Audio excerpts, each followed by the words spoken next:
What's going on, everybody? Zachary Smith back with another video. We're going to be taking a look at Michigan linebacker Junior Colson today. One of my favorite linebackers in the class, certainly within that group of guys. I don't see a first rounder in this class. I'll be, very adamant about that I do not see a first round linebacker. I don't think there's that type of player.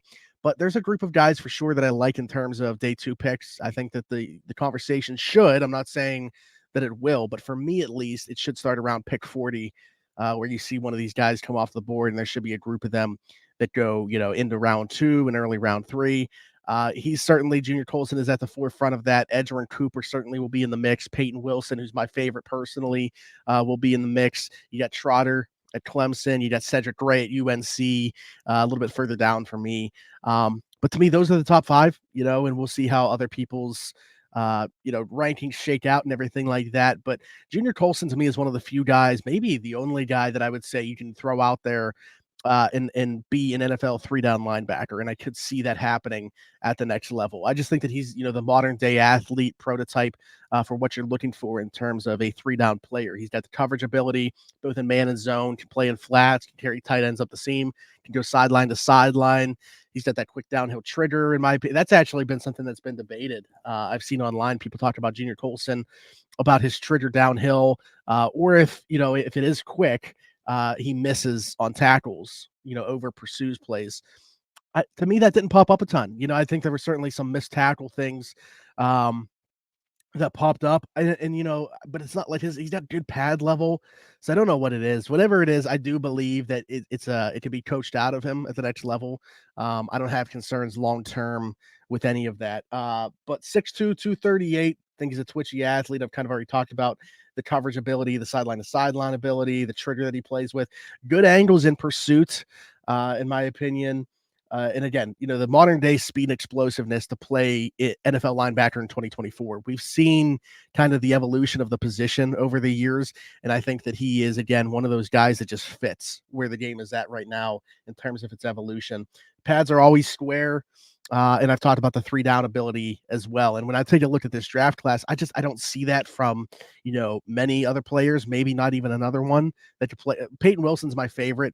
It's just going to be so weird for him because the height, weight, speed that he plays at, there's not like a blueprint for the type of player that he is. So you can't just look at the NFL and say, okay, there's somebody that has succeeded similarly to Peyton Wilson.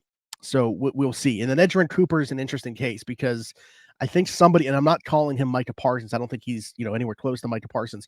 I could see some team wanting to do similar things with him, also using him as an edge rusher, not nearly as much as Micah rushes from the edge, obviously. He'll play more off ball at the next level, Will Edgerrin Cooper. But I could see some team wanting to do that, and that's why I actually said pick 40 is where the conversation starts.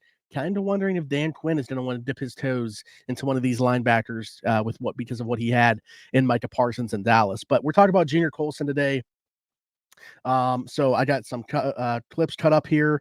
I think 3 or 4 games worth of stuff that I've put together, my favorite plays of his, and I'll pull it up. We'll go through it. We'll talk about some stuff other than the context that I've already added about him, and say why I think he's going to be a day 2 pick. Right off the bat, Ohio State, Michigan makes a play here in the run game. Guy sheds a tackle. And this is another thing. You look at where the ability for him to take on a block, and then as soon as it gets to him, be able to shed that block. It's going to pop up a couple times here early against Ohio State. Really good eyes, patient feet. Doesn't rarely goes into a play just full head of steam and misses, and that's where that trigger talk I think was coming from, where there could be some like misconception, because he does play with his hair on fire a lot, but it's not like it's just like so wild that he's out of control. Still looking at Ohio State here. Comes clean on that one. I don't know if Cade Stover or something missed a block on that, but speaking of a miss, first guy whiffs on this one. Junior Colson cleans it up at the second level for the tackle. This is in the championship game now against Washington. Going out into coverage here. I believe this is the Penix overthrow. Yeah, for an interception by Mike Sanders still. And the camera doesn't stay on Colson here on this second shot. You can't tell, but he ends up being really upset with himself. I don't know if he thought he should have had a shot at this one, and he like mistimed his jump or what. To me, I mean, this was a pretty poor overthrow from Penix that sailed. I don't really see Colson having much of a shot at this one, but good coverage by him. Had it been on target to the receiver, that's probably an interception for Junior Colson. So if it wasn't an overthrow to Sanders still, Junior Colson probably does come away with it. Maybe that's what his thinking was. Not so much that he should have had it, but if it was an accurate throw by Penix, he would have had it. Get to see him kind of use this pursuit here that I've talked about too. The running back running a route out of the backfield. He chases it down for minimal yards after the catch.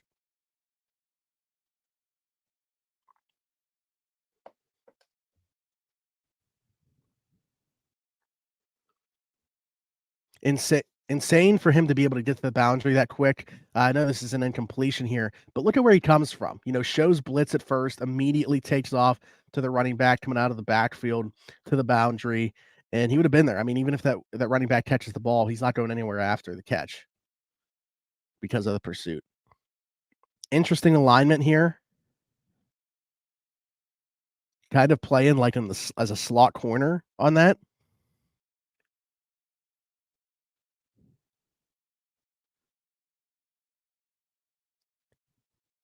You see where he can come the middle of the field, gets to the boundary. Again, a running back out of the backfield. That's what I've talked about with the coverage stuff, right? Is his ability to make plays on running backs. He can carry tight ends up the seam. I think he can do a lot of different things in coverage, whether it's in man or zone, and you'll be able to get that out of him at the next level. So, I'm excited about what he brings to the table from that perspective, making plays around the line of scrimmage, minimal gains. Right there, missed block, obviously shouldn't go untouched in breaking this up, but his speed to get there before that block can get set is really the difference here. I mean, this guy, I think that's Latham, is supposed to be able to come out and grab him, but it just doesn't happen. There's a quarterback pressure there. Ends up, getting used as a blitzer on this one, records the sack on Jalen Milrow. Not like he went untouched either. Sometimes there'll be a missed assignment and you'll see a linebacker get a sack because of that. We already played this one, but I guess we could look at it again. Cover of the running back out of the backfield there. I didn't realize I'd put the same clip in there twice, but it is what it is. Anyway, Junior Colson, linebacker out of Michigan. To me, day 2 pick should go top 50. I think him and Peyton Wilson. Edgerrin Cooper could definitely be the first one to come off the board because of the versatility he brings. It's not going to surprise me regardless of one of those three. If it's any besides those three, I can't get on board with that. But any of those three, Edgerrin Cooper, Peyton Wilson, Junior Colson, I think you could certainly make the case for Junior Colson because of what he brings to today's game, the modern NFL. In my opinion, should be the first one to come off the board. And again, that's probably within the 40-ish range that I think that conversation starts for the first off-ball linebacker to come off the board. Anyways, Junior Colson, 6'2", 238 out of Michigan. Where do you guys think he will land? Let me know how you felt about the video. Like, subscribe, hit that notification bell, drop another prospect in the NFL draft that I should make a video on. Certainly all ears. I mentioned Edgerrin Cooper. I do have a video that I'm working on for him, and it's Straw Jr. I want to start getting to some receivers as well, just because the Steelers reported interest in guys towards the top of the board there. So I'm definitely going to be working on some stuff for the top receivers in the class as well. Maybe not the top, guys in the top 3, although Rome Odunze is meeting with the Steelers. So that'll be an interesting one. Got to take a better look at him, even though very unlikely that he gets within striking distance, even in a trade-up scenario. But anyways, like, subscribe, hit the notification bell.